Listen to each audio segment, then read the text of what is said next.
Hey campers, Justin from 230. We want to show you what happens when a zipper gets stuck like that, and a couple of different ways to approach it. The key is to gently pry the material moving forward. So in this case, we've pulled a little hard, we've snapped the zipper head all the way off at the top.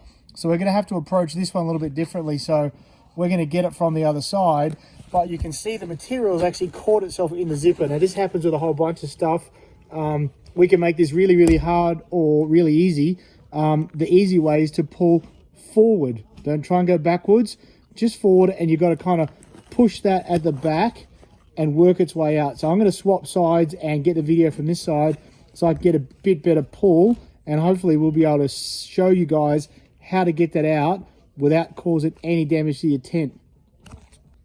Okay, so we're going to go and give this a bit of a pull. I had to use some pliers.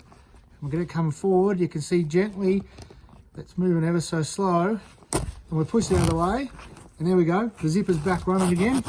But in this case, because we snapped the head all the way off, we're now going to have to undo this. On our units, we actually put the zipper head on the bottom, so we'll be able to throw this part away and put a new one on. But the key is forwards, not backwards, and gentle is the key, so you don't have to damage your tent.